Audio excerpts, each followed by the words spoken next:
irarangurura iravugana umuntu wese ngo iki ni igihe cyo kwegera Uwiteka, iki ni igihe cyo kugarukira Uwiteka, iki ni igihe cyo kwezwa, iki ni igihe cyo gutunganwa, iki ni igihe cyo gushaka Imana, iki ni igihe cyo kuyegera, iki ni igihe cyo gushaka ubwiza bw'Imana, iki ni igihe cyo kwegera Imana. Bibiliya tubwiye ngo dore inyungu izavamo.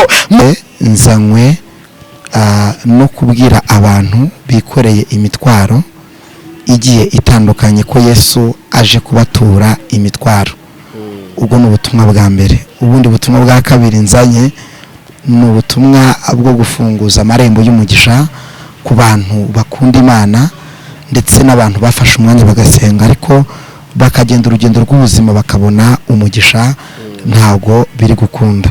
Undi muzingo wa gatatu no gusenga. Umusore we gucinya dore ngo abakurakariye bose bazakorwa n'isoni bamware, abakugisha impaka uzabashaka babure kubera iyo mpamvu hari ukuboko k'Uwiteka Imana kukuriho bitewe n'iyo bitwaro yawe ikuriho, bitewe n'ubwo burwayi bwawe ufite. Imana yambwiye ngo ninkuvugane nawe nkumenyeshe ko hari ubutabazi, hari ukuboko kw'Imana kuziye abagabo, hari ukuboko kw'Imana kuziye abasore, hari ukuboko kw'Imana kuziye buri muntu wese uri kumva Ikinyarwanda n'undi uzabyuva muri rugero rutandukanye. Nje kukubwira ko ukuboko kw'Imana kuje kukuramira, ukuboko kw'Imana kuje ku buzima bwawe, ukuboko kw'Imana kuje mu kazi kawe ukora, ukuboko kw'Imana kuje mu byo ugenda ukora bya buri munsi, ukuboko kw'Imana kuje mu mibereho yawe, ukuboko kw'Imana kuje muri business yawe, ukuboko kw'Imana kuje kukuramira muri iki kinyejana, muri uyu mwaka. Imana yambwiye ngo nibabwire ngije kubaramira. Birashoboka ko mwize abantu ko babaramira ntibagira icyo bamarira, kandi muri iyi minsi dufite abantu bafite icyo bavuga ku bibazo byacu ariko badafite icyo babikoraho. Dufite abantu bazi kuvuga, bazi gusebya, bazi kumenya yuko wahombye, bazi kumenya yuko Imana yakuretse, bazi kumenya yuko Irembo Ryera TV, Irembo Ryera TV. Reka tubahe ikaze mwe mudukurikiye muri hirya no hino ku isi, tubifuriza umugisha w'Imana, tubabwira ngo mukomeze kugira impagarike n'ubugingo ndetse n'ubuzima, kandi Imana y'amahoro igomeze kubambika imbaraga n'icyubahiro n'igitinyiro.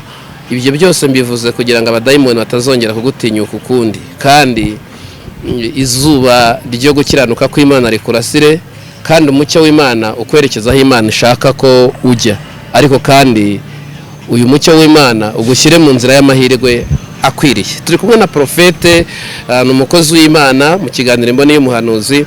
Ubu noneho azanye ibintu bishya, hari ibintu Imana imutumye ngo abyihutane kandi abigeze kuri bene byo.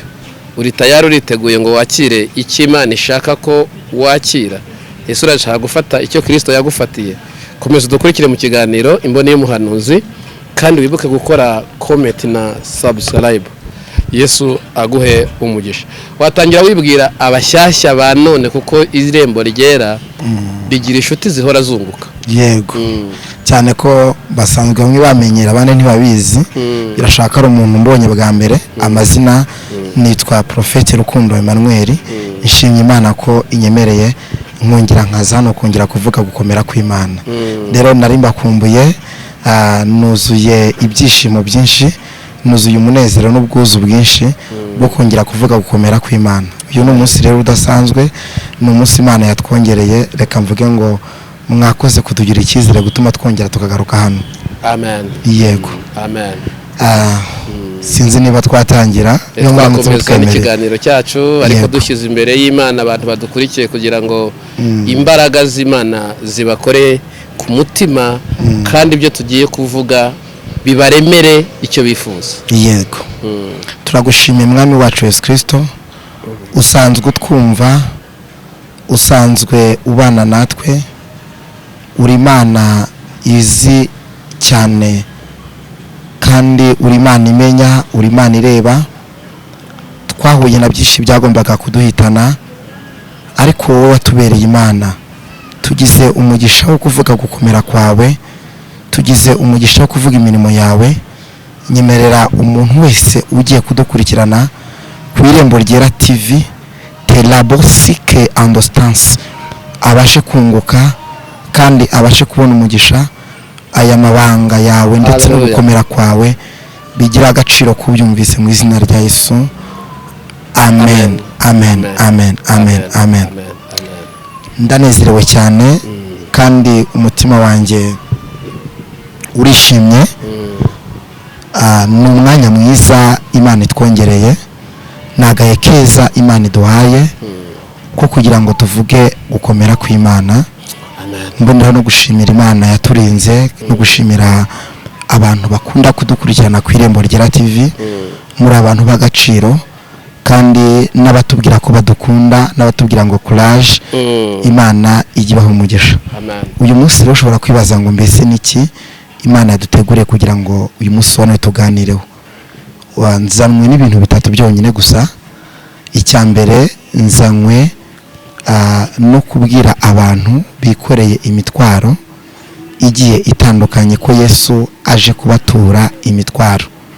Ubwo ni ubutumwa bwa mbere. Ubundi butumwa bwa kabiri nzanye ni ubutumwa bwo gufunguza amarembo y'umugisha ku bantu bakunda Imana ndetse n'abantu bafashe umwanya bagasenga ariko bakagenda urugendo rw'ubuzima bakabona umugisha ntabwo biri gukunda. Undi muzingo wa gatatu no gusengera abantu barwaye. Ibyo bintu nibyo byatumye nza. Amatsiko rero mufite munyemerere mumbe bugufiya kugira ngo twumve icyo Uwiteka Imana yatugambiriyeho uyu munsi wa none. Reka duhere ku bantu bafite imitwaro, kuko ndi mwirishurirwa nagiye kubona mbona abantu bikoreye imitwaro myinshi cyane ibaremereye. Iyo tuvuga imitwaro ni ukuremererwa n'umutima wawe, ni ukuremererwa n'ibikugoye n'ibikuruhije n'ibigeragezo bigiye bitandukanye, ni ukuremererwa n'ibyago umuntu ari gucamo, ariko kugira ngo babone umugisha bakawushaka bakawubura kandi barasenze kandi barakijijwe kandi barabanye n'Imana. Imana irangize rero impa umurongo ngenderwaho, impa ubutumwa. Kandi iyo tuvuga umutwaro, reka use nk'ubereka neza, ni nk'uko waba wikoreye. Urabona nk'uko nikoreye Bibiliya. Nikoreye iyi Bibiliya, naba mfite umutwaro, ariko uyu mutwaro naba nikoreye ugira agaciro bitewe n'icyo wikoreye. Ushobora kuba wikoreye amagambo muri iyi minsi, ushobora kuba wikoreye ubuhesi muri iyi minsi, ushobora kuba wikoreye urwangano muri iyi minsi, ushobora kuba wikoreye kutagira ukuri muri iyi minsi, ushobora kuba wikoreye kumva ufite agahinda gakomeye, ushobora kuba wikoreye ibibazo bigiye bitandukanye muri iki gihe. Yesu yakunumyeho ngo arashaka kugutura uyu mutwaro wikoreye.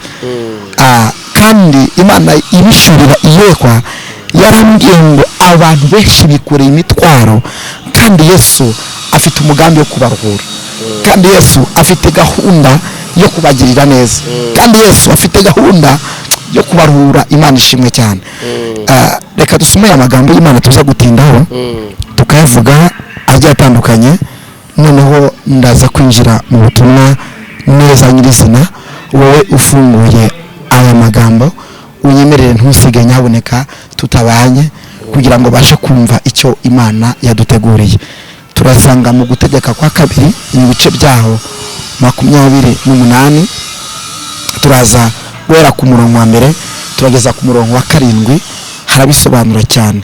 Haravuga ngo nugira umwete wo kumvira Uwiteka Imana yawe n'uwo kwitondera amategeko yawe yayo yose ngutegeka uyu munsi, Uwiteka Imana yawe izagusumbisha amahanga yose yo mu isi, kandi iyi migisha yose izakuzaho izakugeraho niwumvira Uwiteka Imana yawe.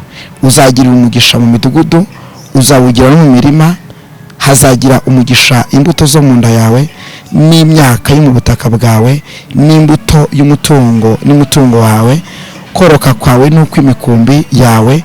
Hazagira umugisha igitenga cyawe n'ikibo uvugiramo. Uzagira umugisha mu majyana no mu maza. Uwiteka azatuma ababisha bawe baguhagurukire banesherezwa imbere yawe.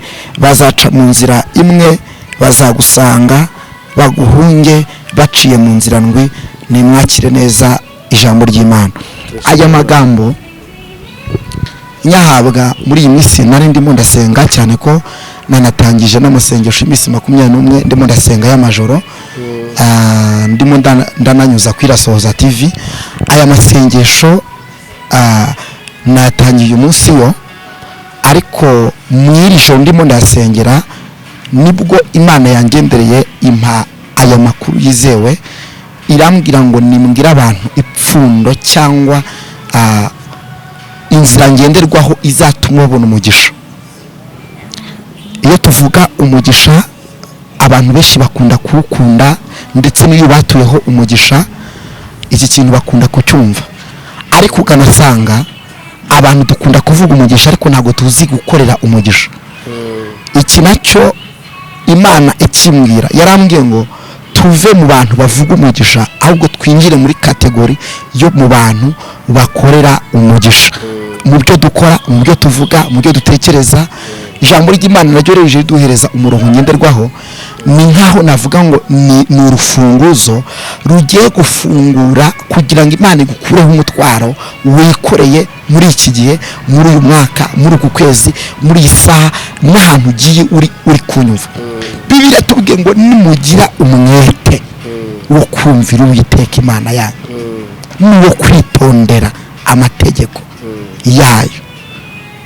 Kandi ntabwo Imana imbwira aya magambo, yarambwiye ngo nerure ngira abantu ko iyi minsi turimo, iki gihe turimo, Imana ishaka kugira ngo abantu bayumvire.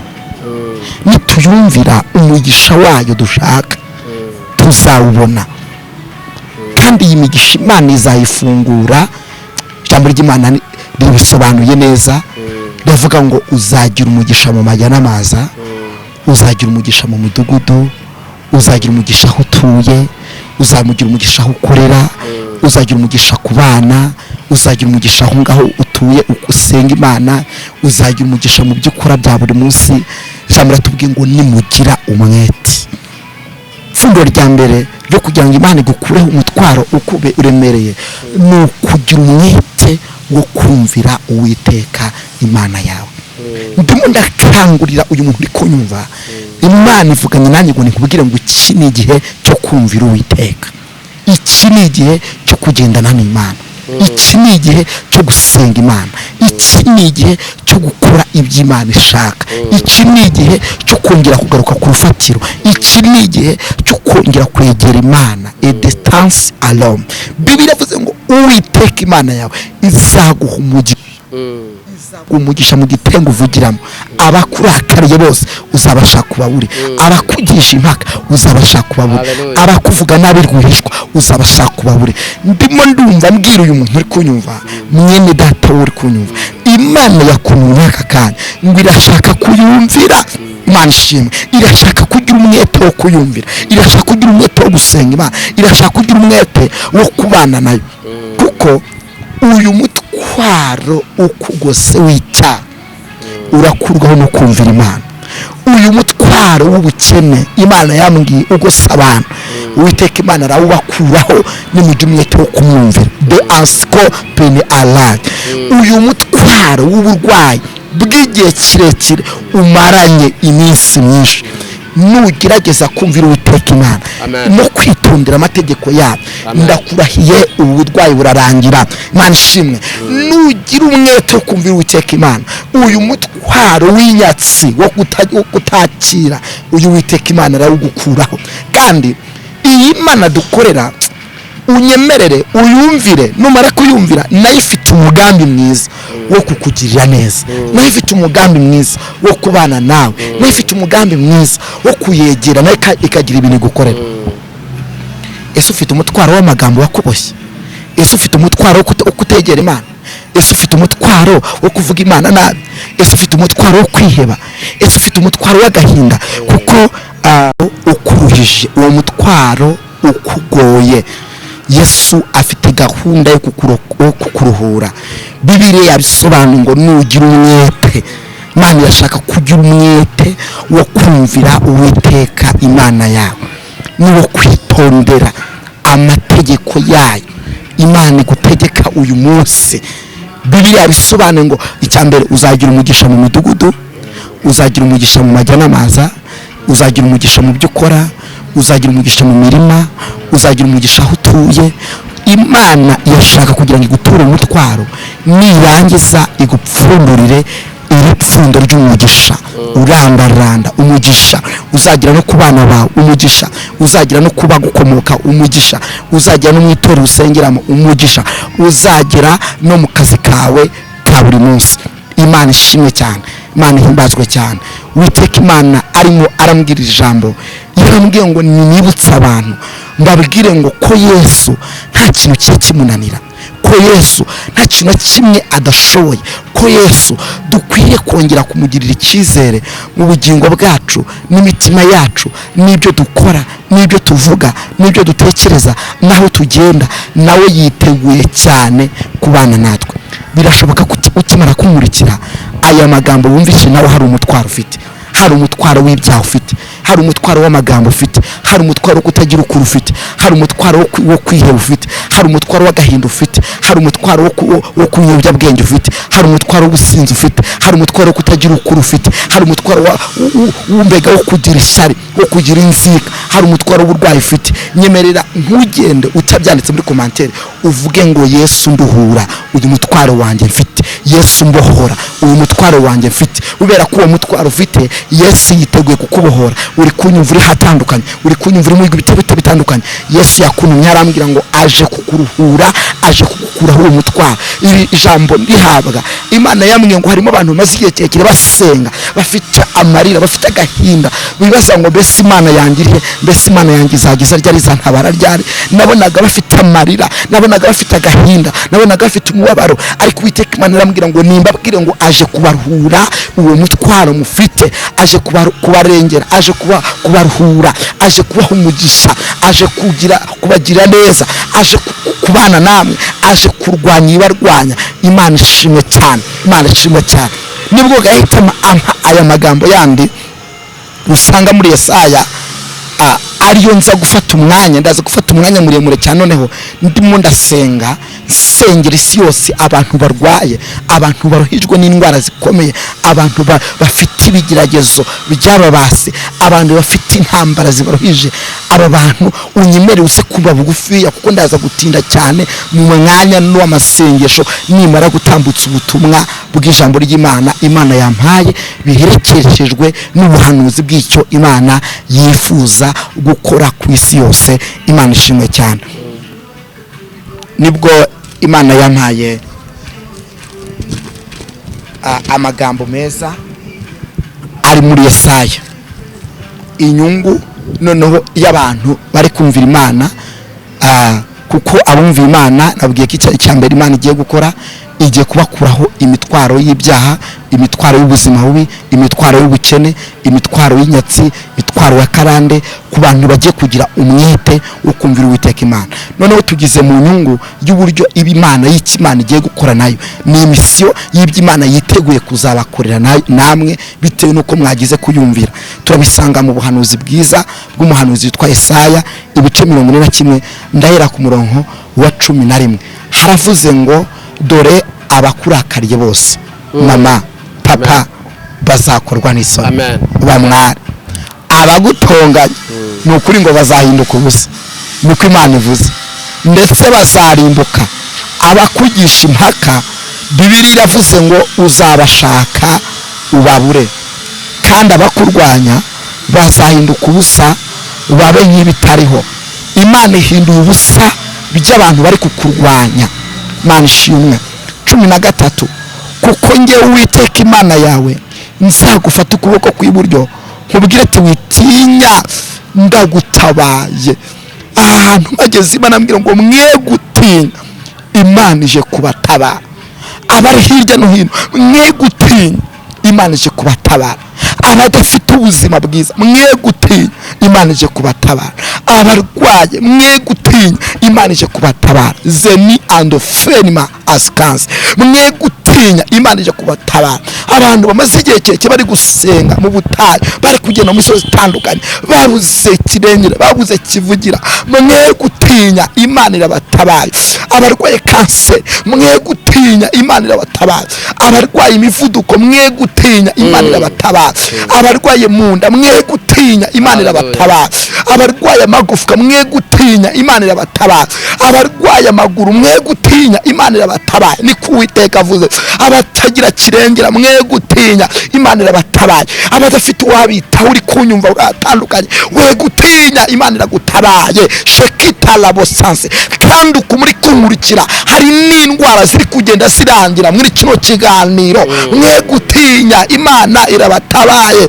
Abamaze iminsi afite agahinda gakomeye, abafite agahinda kingo, abafite agahinda k'ubupfubyi, abafite agahinda ko kubura kirengera, mwe gutinya Imana irabatabaye. Abafite agahinda k'ibibazo bari kugenda bacamo, k'imibereho igoye, k'ubuzima bugoye, ko kubura akazi, Bibiliya yavuze ngo mwe gutinya Imana irabatabaye. Hari ubutabazi buri irijanse marayika witeka Imana wereje mwa kino kiganiro. Hari ibyo Imana ikoze, uri kunyumva atandukanye, uri kunyumva uri kumva Ikinyarwanda, uri kunyumva uri ahantu atandukanye, uri gukoresha imizigo itandukanye. Witeka Imana kuntumyeho mama, witeka kuntumyeho wa mugabo we, witeka kuntumyeho wa musore, ngo we gutinya. Hari ubutabazi buri irijanse Imana izanye kwa buno buhanuzi. Witeka Imana atambukije, Imana ivuganye nani ngo nimbwire abantu ngo bafite ubwoba bw'ibihe, bafite ubwoba bw'inzara, bafite ubwoba bw'imibereho, bafite ubwoba bw'ubwo bari kumva bw'ubuhanuzi bukomeye bagenda bumva. Hari ubutabazi Imana izanye. Ntabwo Imana izemera ko umukiranutsi wayo yicwa n'inzara, kuko urufatiro rw'Uwiteka Imana ruratahagaze kandi rwanditseho ngo Uwiteka azi abe. Ndimo ndahanura ubuzima bwawe mama, ndimo naruzi bwa mugabo, ndimo ndahanura ubuzima bwawe wa musore we, we gutinya. Dore ngo abakurakariye bose bazakorwa n'isoni bamware, abakugisha impaka uzabashaka ubabure kubera iyo mpamvu. Hari ukuboko k'Uwiteka Imana kukuriho, bitewe n'iyo bitwaro yawe ikuriho, bitewe n'ubwo burwayi bwawe ufite. Imana yambwiye ngo ninkuvugane nawe nkumenyeshe ko hari ubutabazi. Hari ukuboko kw'Imana kuziye abagabo, hari ukuboko kw'Imana kuziye abasore, hari ukuboko kw'Imana kuziye buri muntu wese uri kumva Ikinyarwanda n'undi uzabyumva muri rugero rutandukanye. Nje kukubwira ko ukuboko kw'Imana kuje kukuramira, ukuboko kw'Imana kuje ku buzima bwawe, ukuboko kw'Imana kuje mu kazi kawe ukora, ukuboko kw'Imana kuje mu byo ugenda ukora bya buri munsi, ukuboko kw'Imana kuje mu mibereho yawe, ukuboko kw'Imana kuje muri business yawe, ukuboko kw'Imana kuje kukuramira muri iki kinyejana, muri uyu mwaka. Imana yambwiye ngo nimbabwire ngije kubaramira. Birashoboka ko mwize abantu ko babaramira ntibagira icyo bamarira, kandi muri iyi minsi dufite abantu bafite icyo bavuga ku bibazo byacu ariko badafite icyo babikoraho. Dufite abantu bazi kuvuga, bazi gusebya, bazi kumenya yuko wahombye, bazi kumenya yuko Imana yakuretse, bazi kumenya yuko ubukwe bwapfuye, bazi kumenya yuko Imana yarakwibagiwe, ntibagire icyo babikoraho. Ariko Imana nkorera yambwiye ngo nimbabwire ngo noneho abantu barabivuze ntibagira icyo babikoraho, ariko Yesu mwene Dawidi aje kugira icyo abikoraho. Asifiwe sana. Wanyemera ukavuga cyane ngo haleluya, wanyemera ukavuga ngo cyane haleluya. Imana ishimwe cyane. Bibiliya yakomeje tubwira ko turaza kugeza ku murongo waho wa 15 atubwiye ngo kuri 14 ngo witinya Yakobo wa munyorogotowe, namwe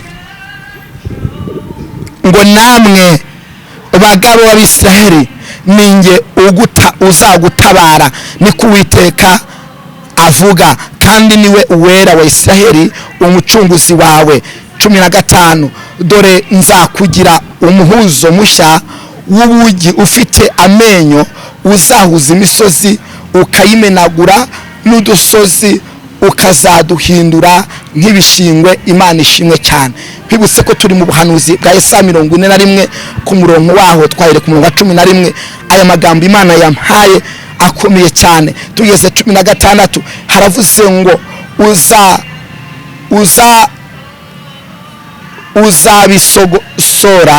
uzabigosora umuyaga ubitumure, umuyaga wa serwakira ubitacanye, nawe uzabishimira Uwiteka, wiratane uwera wa Isiraheli. Imana ishimwe cyane. Ngo 17 abakene n'abatini bashaka amazi bakayabura, ururimi rwabo rukagwa umwuma, njyewe Uwiteka nzabasubiza.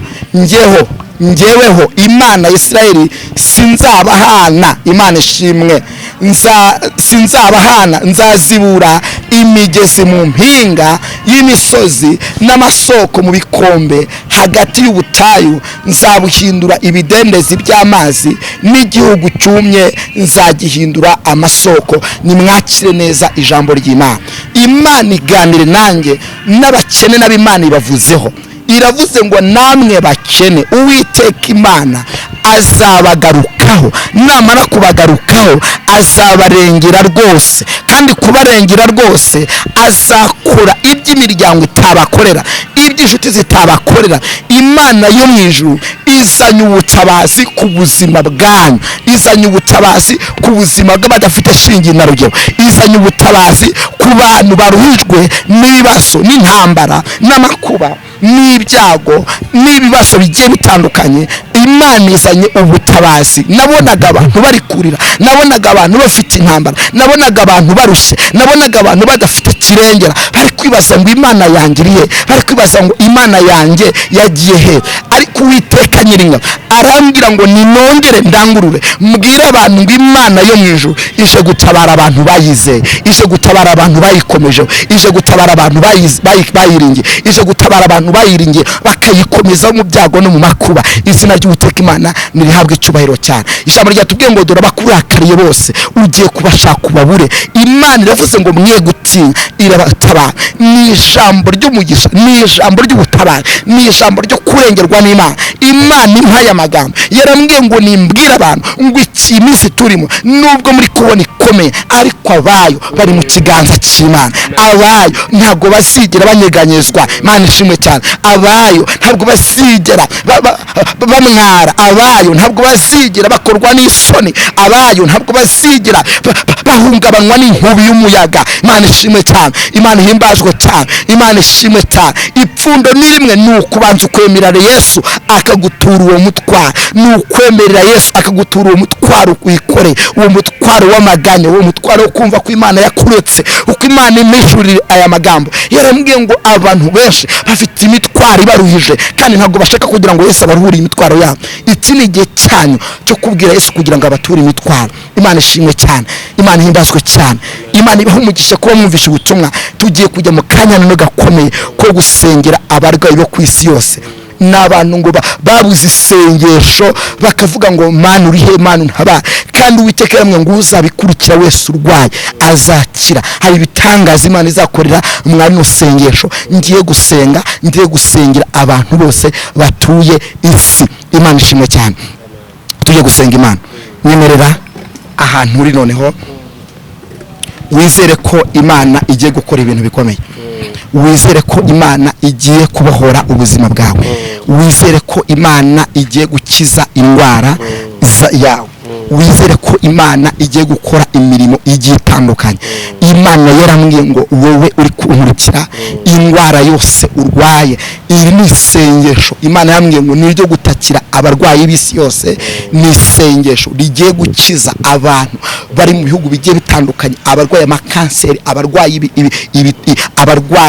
indwara zanananye, abarwaye imitwe, abarwaye stroke, abarwaye mu nda, abarwaye ibisazi.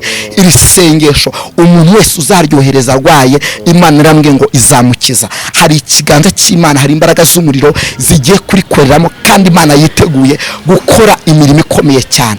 Mana data wa twese uri mu ijuru, uri Imana ishoboye byose, uri Imana idahinduka, uri Imana ikora imirimo, uri Imana irengera, uri Imana ikiza. Nzamuye iri sengesho, nsengera abarwayi bo ku isi yose. Nzamuye iri sengesho, nsengera abadafite kirengera. Nzamuye iri sengesho, nsengera abantu baruhijwe n'ibibazo. Nzamuye iri sengesho, nsengera abantu baruhijwe n'intambara. Nzamuye iri sengesho, nsengera abantu bagowe. Nzamuye iri sengesho, nsengera abarwayi hepatite. Nzamuye iri sengesho, nsengera abantu batagenda. Nzamuye iri sengesho, nsengera abuze epfo na ruguru. Uhereye aka kanya ndimo ndohereza isengesho. Ikiganza cy'Uwiteka nikiboneke k'uyu muntu, ikiganza cy'Imana nikikugaragareho mu izina rya Yesu. ndananiza imyuka yose kurwanya, ndananiza imbaraga zose zikuboshe, ndananiza imyuka yose kurwanya, nikurekure uhereye aka kanya. Iri sengesho ndyohereje kuri uyu muntu urwaye amaguru, iri sengesho ndyohereje kuri uyu muntu urwaye umutima, iri sengesho ndyohereje kuri uyu muntu urijwe n'intambara z'uburwayi. Niyakire gukira, niyakire gukira, niyakire gukira. Hari abantu ugiye kubohora, hari abantu ugiye gukiza. Uko wantegetse musenge, Mana niko mbikoze. Nsenge abarwayi b'isi yose, nsenge abaruje mu isi yose, nsenge abantu bagowe, nsenge badafite kirengera, nsenge abantu umwami w'abami bamaze iminsi myinshi badafite kirengera, badafite uwabitaho, badafite uwabatabara, badafite uwabakiza, badafite uwabagirira neza. Imana y'amahoro nibohore umwami, nitabare, nirengera abarushe, nirengera abaremerewe, nirengera abadafite kirengera. delebosilegra uhereye aka kanya uburwayi nibukurekure, intambara zikurekure, tandibosikre shali oldrandre pina soferma. Abatabona ibitotsi nibabyakire, abarara barira, abarara baroswe, iyi myuka nibarekure mu butware mpabwa n'Imana. Abaterezwa inyatsi, abaterezwa karande, abaterezwa imyuka mibi, abatasinzira buri munsi bagahora barwaye, bagahora barwaje, in the name of Jesus babona ubutabazi, babona ubutabazi. Ndohereza isengesho mu bihugu bitandukanye, abari muri Amerika ndohereza isengesho, abari muri Australia ndohereza isengesho, abari mu Rwanda ndohereza isengesho, abari mu Burundi ndohereza isengesho, abari South Africa nimutabarwe n'Imana. Ababuze kirengera, ababuze ubutabazi, abarara babuze epfo na ruguru bakabura uwabatabara, iri zina rya Yesu niribaruhure. Ndabasengeye mbohereje isengesho ry'umuriro, tantita labine andistakotele asakita penana si odi andistanse aduke payi osi aduke sapina andikasikosa telebosike shalabola andistakota pinasifo andikesti alom shikita wi osi alobre andikasi elogome atik sewi aliboni atika se odra pina ansta riwi alasi odikesbo aikonti asi odra peniwasi adikosi adribo shari odrima antikasi adifotansiwa pina andikonsima aigra. Abarwaye, abarwaye, abarwaye, Uwiteka aravuze ngo abari ku mpande enye z'isi Imana izanye ubutabazi kuri bo. Hari ikiganza cy'Imana kibakozeho, hari instance, hari ubutabazi bw'Imana Imana izanye kuri bo. Nimwakire gukira, Imana ikirira abantu. Abarwaye amagufwa Imana irabakirije, abarwaye kanseri Imana irabakirije. Doni all pass antikosi elom irwi alikonsi. Uwiteka avuganye n'abantu bafite intambara zikomeye z'urugo. Imana iravuze ngo nimuhumure, Imana ije kubarwanira, ije kwihesha icyubahiro, ije kwihesha icyubahiro ku bagabo, ije kwihesha icyubahiro ku basore, ije kwihesha icyubahiro ku badafite kirengera. Di osi ala bine andikosi alome dekansele alome. Imana ije kuruhura abantu bafite ingorane zikomeye z'abana barwaye indwara z'ubumuga. Imana ije kubakiza. Tewi alosi alebo andela selom. Imana ituye imitwaro y'agahinda abantu bafite. Imana iravuze ngo ibatuye iyo mitwaro. Penesta fo adikase elom. Imana iravuze ngo irarangura ati yemwe yemwe torero nimusenge. I lost my grand elome adikase, kuko uyu mwaka duweri asifo andrema adraya siregom hadutse ibikome, hadutse indwara zikome, ariko Uwiteka ashize urukingo redosaigo bra bini ande kista for gremandra kubera kubasenze kubabaye maso will andre ergrom rangura. Uwiteka avuganye edrosi grandra. Uzukurikira ikiganiro wese, uzakurikira eregra ergosi brando kiredra irisengesho wese urushe uremerewe, Yesu aramurengeye aramutabaye. Hari ikiganza cy'Imana kikubonetse wari ubutabazi bw'Imana. Imana yohereje robrande stance grom uyu mwaka, nubwo hari ibikomeye, Imana iravuze ngo izarinda bayo kandi izahagarara ku muntu wese wayizeye kandi akayikomezaho. Beni a stance grondre I grow fergra iri weekends my grave for the stance iteka tanze imitaka ku bantu basenze, ku bantu bamwizeye. Hari ikiganza cy'Imana kibonetse ku bantu badukurikira ku irembo ryera. Hari neza y'Imana ibonetseho brand rye siwiri gondre stance. Hari abantu baruhijwe n'imyuka mibi, baribwa umutwe, baribwa amaguru, baribwa mu ngingo. Mu isi y'umwuka Imana ikoze ibintu bikomeye. Imana igeze kuri tere, Imana irakubohoye. Akira wa mugabo, akira gukira wa musore, akira gukira wa mubyeyi, akira gukira. Ndabona Imana igenda ibohora abantu ku bwa rino sengesho. Peni ostance rgome ababarakare bagiye gukorwa n'isoni bamware, kuko hari ikiganza cy'ihoraho kiri ku buzima bwawe, kuko hari neza y'Imana iri ku buzima bwawe, kuko hari neza y'Imana yongere kugaruka ku bantu bayo. Iwi asefodre enikos magra, ijwi ry'urangura riravuga ngo ni mwezwe. Umuntu wese yezwe ku gatanuku kanini, umuntu wese natunganya inzira ze agarukira Uwiteka nawe aramugira neza. Ijwi ry'urangurira mu butayu ry'Uwiteka Imana rirabwira umuntu wese uri kunyuma ngo ikisige aigrode masikardome kimiteto, ikisige ergosi fodre bin estas cyo kwitwara uko umuntu ashaka. Ikinijwe n'intambara zikomeye, hari abadafite kirengera, hari abarijwe n'indwara zikomeye, hari ababuze uwabatabara. Hari kuri izina rya Yesu riratubwira ngo mwese abantu muzi ko murushye ikindi muremerewe muze musange ndabaruhura. Yesu aravuga ngo numugwaneza kandi yoroheje mu mutima. Uyu mwami dukora numugwaneza yoroheje mu mutima. Uwo mwizera nubwo yabarapfuye hazabaho. Imana irarangurura iravugana n'umuntu wese ngo iki ni igihe cyo kwegera Uwiteka, iki ni igihe cyo kugarukira Uwiteka, iki ni igihe cyo kwezwa, iki ni igihe cyo gutunganwa, iki ni igihe cyo gushaka Imana, iki ni igihe cyo kuyegera, iki ni igihe cyo gushaka ubwiza bw'Imana, iki ni igihe cyo kwegera Imana. Bibiliya yatubwiye ngo dore inyungu izavamo, mwe gutinya kuko Uwiteka Imana azabatabara. Ndasifiwe sana. Imana ishimwe cyane, Imana ishimwe cyane, Imana ishimwe cyane, Imana ishimwe cyane.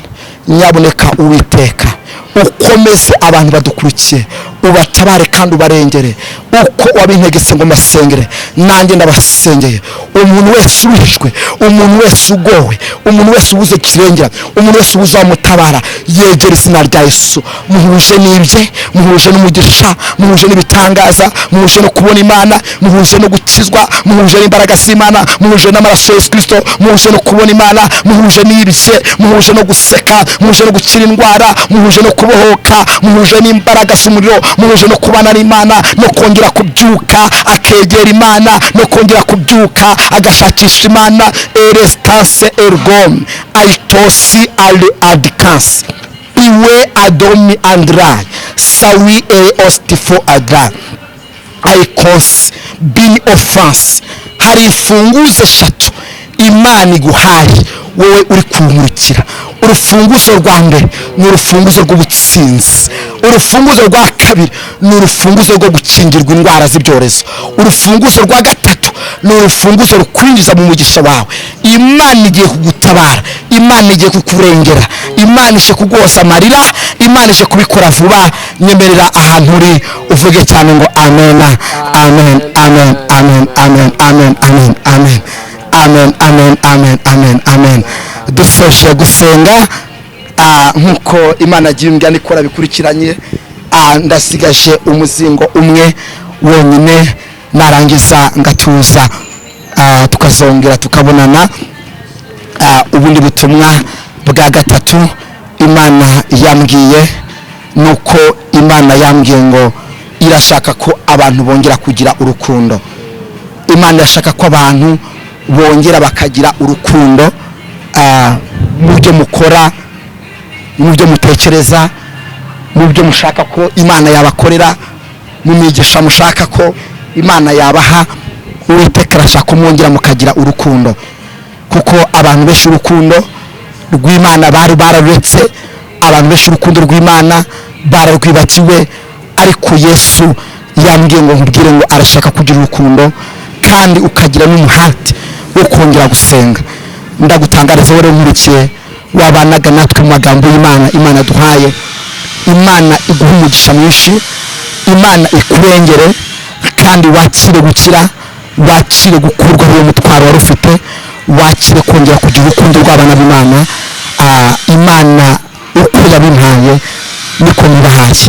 Birashoboka ko wenda umushumba cyangwa umuyobozi wa Irembo Ryera hari amakuru cyangwa hari byifuza kubaza, nuko turasoje mushumba, kandi uko Imana yadutegetse niko tubikoze.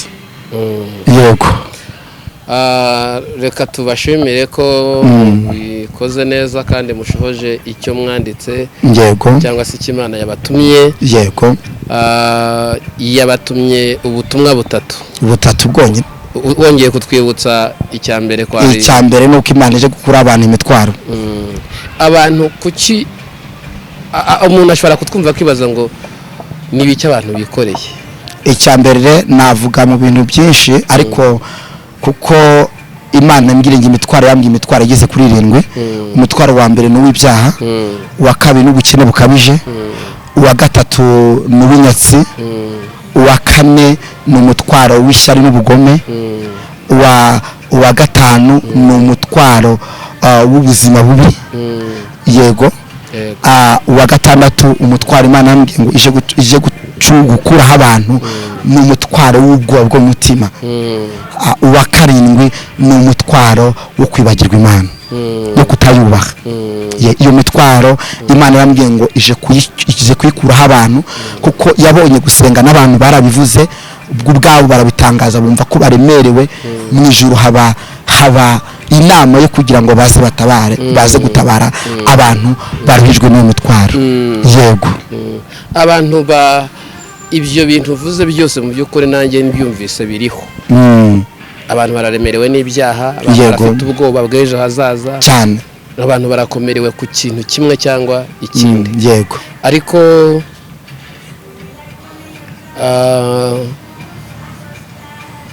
ikindi cya kabiri wari wategetswe ko ari ugusengera abantu. No gusengera abarwayi niko nabikoze. Abantu bagakwiye kuba maso, nubwo tubasengeye tufatanyije gusenga, nabo ubwabo bagira umwete wo gusenga. Ni kigaragaza ko zimwe mu ndwara ziri kuza ndetse n'izindi zakomeza kuza, nibyo hari indwara ziri guturuka kuri mikorobe ndabyemera, ariko hari n'indwara ziri kuza igiye kujya ziza ziturutse ku myuka mibi. Rero intwaro abantu badakwiye gutakaza mu ngo zabo, aho batuye, aho basengera, ni intwaro yitwa amasengesho. Reka nkubwire ikintu gikomeye mushumba wanjye, buriya umuntu ashobora gutakaza inshuti, cyangwa agatakaza umuryango, cyangwa agatakaza abo yizera, cyangwa agatakaza akazi, cyangwa agatakaza icyo yumva yari afite ku mutima. Ariko mu kintu nakangura umuntu wese uri kunyumva, ni ukudatakaza gusenga. Gusenga ni intwari itavogerwa. Gusenga ni maneko mukuru ujya utunekera akatumenyera ibyo Satani yifuza kutugirira bibi, yarangiza akabidukuraho. Niyo mpamvu rero gusenga, iyo ngewe nsenga uko Imana yantegetse, cyane ko hari n'abantu bashobora kubatse kucya sege kuri kamera ngo kugira ngo abantu babibone. No, nuko Bibiliya nayo ivuga ngo musenge mu buryo bwose bwo gusenga. Hari impamvu Imana yampamagaye kugira ngo abantu badukurikira no kuyikamera babone isengesho rya urgence. Nuko hari abantu baruhijwe n'intambara n'amakuba bibaza ngo nabona Imana gute, ariko Uwiteka amaye amagambo yambwiye yuko Imana igiye kuzana ubutabazi buri urgence ku bantu barwaye, kandi ije kubakiza indwara zikomeye n'iz'ibyorezo. Mu kindi cya Rwanda muri risengesho habonetsemo urukingo rukomeye rw'indwara. Imana ishimwe. Abantu nanone kuri iki kintu kijyanye n'urukundo, abantu ntibaramenya ngo urukundo niki, ni guki urukundo rwatakaye. Ariko Bibiliya nayo igaragaza ukuri k'urukundo rwa benshi mu minsi y'imperuka ruzakonje. Uru rukundo rwo Imana irumbwira, yambwiye ko ni kimwe mu ntwaro Satani ari gukoresha mu bantu, abamaramo ibyiringiro, abamaramo imbaraga mu rukundo, kandi ari nayo ntwari ikomeye Satani ari gushyira mu bantu yo kugira ngo bazabure ubugingo. Kuko kumenya Imana by'ukuri ni ukugira urukundo kandi urukundo si amagambo, urukundo ni ibikorwa, urukundo ni ibikorwa cyane ko naho ruri ruvugira. Bibiliya kwidusaba ikintu gikomeye, gukunda umuntu kwanga n'akantu gakomeye, gukunda umuntu udashaka kutera imbere, gukunda umuntu udashaka ko mwavugana, gukunda umuntu udashaka ko abyara, gukunda udashaka kubyara, no ibaze no gukunda n'umuntu ukureba nabi. Hariho ibintu bizategereza Imana, no gukunda umuntu ukugambanira, umuntu akugiriye nabi, no gukunda umuntu ugusebya. Bibiliya iryo ni ryo rembo ry'ijuru, niryo rembo ry'ijuru. Ndababwira ngo mwige mukunda abanzi banyu, niko birivuga. Bibiliya niko ibisobanura cyane. Imana rero yaramwe ngo mubwire kandi mbisobanure, mbwira abantu ngo nubwo bikomeye nubwo biruhije ariko Uwiteka Imana arashaka abantu bagira urukundo. Ndaranguruye natumuye ariko birandeba nabira kureba icyama uyu muntu uri kunyumva akongera akakora evaluation, akisuzuma, akabitekereza ayo magambo yitonze, akavuga ngo mbese ndacyafite urukundo, mbese ndacyabana n'Imana neza, mbese ndacyafite gusabana n'Imana, mbese ndacyakora iby'urwo rukundo. Imana idana umugisha mwinshi. Ngabagubwa neza rero, Imana iguha umugisha. Abantu baraduteze yombi, twari kubona Profete Rukundo. Nimero ze muraza kuzibona aho hasi, turazishyira hafi yanyu. Hanyuma Imana y'amahoro, Imana y'imbaraga, Imana ibakunda, Imana ifite ubutware ku buzima bwanyu, Imana ibitse ejo hanyu heza. Turasabye kugira ngo ikomeze ibakomereze amaboko kandi bane namwe ibihe bidashira mu izina rya Yesu. Amen. Imana ribaho umugisha kandi barinde, twabakunda cyane. Nimero zanjye ni 078 60 87 880. God bless you. Bye bye. Amen.